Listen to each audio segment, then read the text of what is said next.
initiate, interact, influence.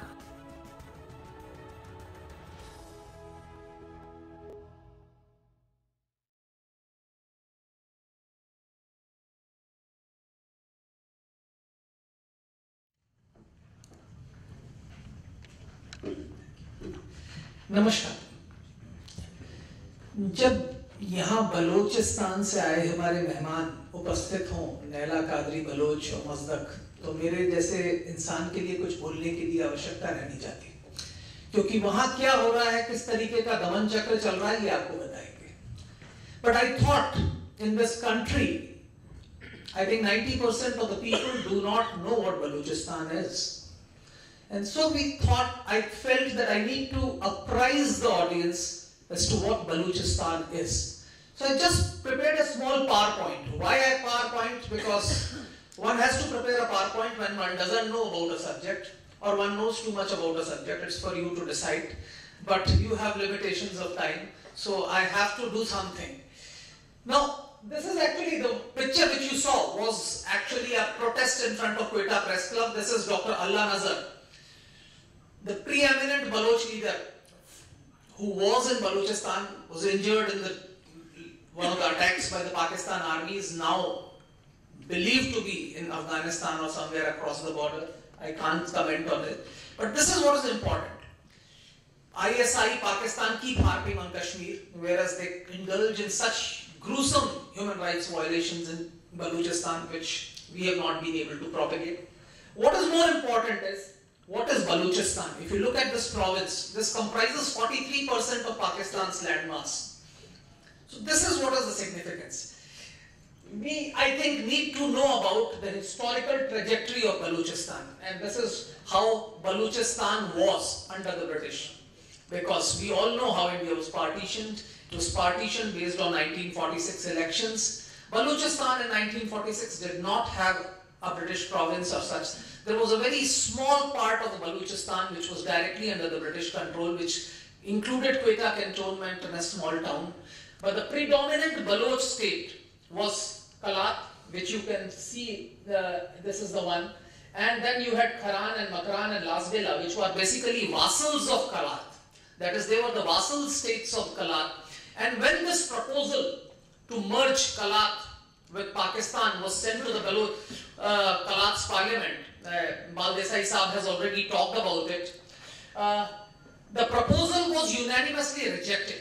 At that point of time, we had Gozbaks Bejenjo, the leader of Kalat State National Party, and he had said very categorically that if just because we are Muslims, we are required to amalgamate with Pakistan, then even Iran and Afghanistan should be asked to be amalgamated with Pakistan. We have a distinct identity and a culture like them.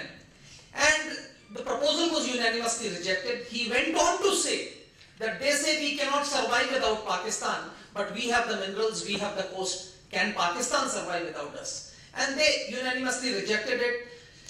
The state of Kalat became independent on 15th August 1947, remained so till March 1948 when troops were mobilized. Khan of Kalat was forced to sign the instrument of accession. As soon as he signed the instrument of accession, his brother Prince Karim rose in revolt. That was the first rebellion. Since then, we have had a large number of rebellions. It was mentioned by Advocate Baldesai. I won't go into the details. We could take them during Q&A as to why they happened. The current trend of violence actually started in 2003-2004, but it really flared up in January 2005 when in PPL complex in Sui, the Baloch nationalists stormed the complex after a Sindhi lady doctor was allegedly raped by an army captain there. And of course, for 3 days they attacked that. Over 60,000 rounds of small arms were fired. And during this particular camp, of course, there have been subsequently a large number of attacks. In March 2005, Dera Bukti was attacked when a large number of shells took place and 60 people died, including 45 Hindus and Sikhs who had taken shelter in one of the religious places when the shell fell there and they all died. Subsequently, of course, Nawab Bukti died. He was killed in August 2006. How he died remained shrouded in mystery. But what is significant is that from 2007 onwards, Balochistan moved away from media headlines. Irrespective of what happened in Balochistan, nobody reported it, international media ignored it, and within Pakistan also media stopped covering it. There were two reasons for it. One was, of course, by 2007 the Taliban had started making its presence felt, and the international community was more focused on Taliban because their troops were in Afghanistan. The second was Pakistan clamped down on media reporting of Balochistan. In fact, Dawn newspaper for a number of days on its front page carried an advertisement saying that government of Pakistan is not giving us advertisements because they don't want us to report developments there. And of course, eventually nothing happened. Dawn also had to fall in line. And as a result, you have to really dig out news on Balochistan from within the pages of Pakistani newspapers. They hardly reported on front page, irrespective of pipelines being blown up on regular level. These are, of course, some of the pictures. I didn't want to say so, but we just wanted to have a little bit of idea. It's an outsider's perspective of the causes of alienation. Of course, one is, as you can see, there are hardly any Sindhis as far as the higher bureaucracy, Baloch, as far as the higher bureaucracy is concerned. Unemployment rate, if you look at it, Balochistan's employment rate is far higher than that of Pakistan. And if you see ethnic marginalization, the northern districts in Balochistan are already Pakhtun dominated. The migration from Afghanistan changed the demography.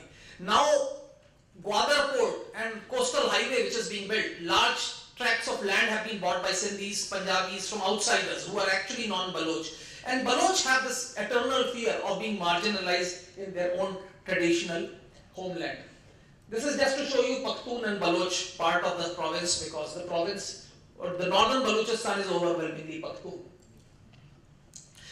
Then of course, Baloch culture and language is again being marginalized. Baloch language didn't have a script, and as a result, it's not taught anywhere in Pakistan. There are hardly any TV programs, no radio shows. And the Baloch feel that their rich culture, they have a rich musical tradition, etc., is being marginalized. And now, of course, they are celebrating Baloch Cultural Day and things like that. That is, of course, there. And of course, one of the most important factors is economic exploitation. Balochistan, as I said, is extremely rich in mineral resources. You have huge copper deposits. Sandak copper mine is there. You have long coastline, fisheries, marble, iron ore, lot of mineral deposits are there.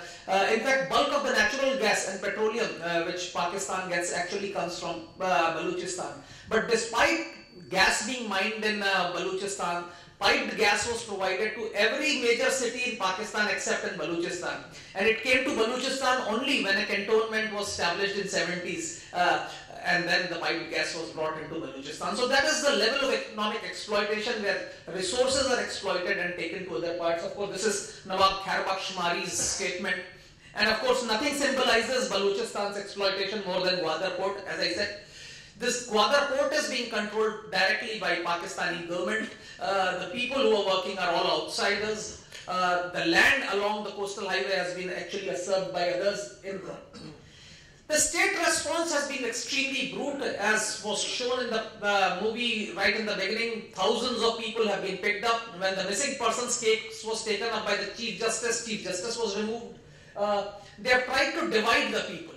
Pakistan has tried a number of techniques, create differences, try and bring in radical Islam to subsume Baloch ethnic nationalism into that radical Islamic movement. And of course, brute force has been used. You have seen the pictures, the way brutalities have been. Balochistan is a dry parkland, so air power and artillery makes an effective weapon against nationalists, and air power has been used liberally, not only this time, but even in 70s it was used when Iranian Air Force came to support Pakistani Air Force. To protest against these missing persons, Mama Qadir Baloch took out this protest march. He went to every district headquarters in Balochistan. From there, they actually walked on foot to Karachi with women and children, and then from Karachi to Islamabad, carrying the pictures of all the people who were represented into United Nations. Of course, I just finish with this. What is the future of insurgency? This is very, very, very important. There is no doubt that the Baloch alienation is more or less complete. To my mind, I think there is no Baloch school where Pakistani national anthem is sung or Pakistani national flag is flown. Insurgency unfortunately was tiring out, but Prime Minister Modi's speech has actually revitalized it. There is a resurgence and there is actually a euphoria, because before that statement, A large number of people were actually negotiating with Pakistan. There were reports that Khan of Kalat wants to return to Pakistan. Brahmadag Bukti was already in communication with Pakistani authorities, but Prime Minister Modi's speech has actually revitalized it. And the insurgency has reached a stage where it's looking for external sponsors, it's looking for external support, because you need support. For any military operations of this kind, you need support. As I said, Baloch comprise 43% of the landmass, but even if you include all Balochi and Brahmi speakers, their population does not exceed beyond 5%. Of course, the current provincial government is actually nothing but a tutelage of the government in Islamabad, not representative. What is problematic is that the security forces have to some extent succeeded in dividing the movement.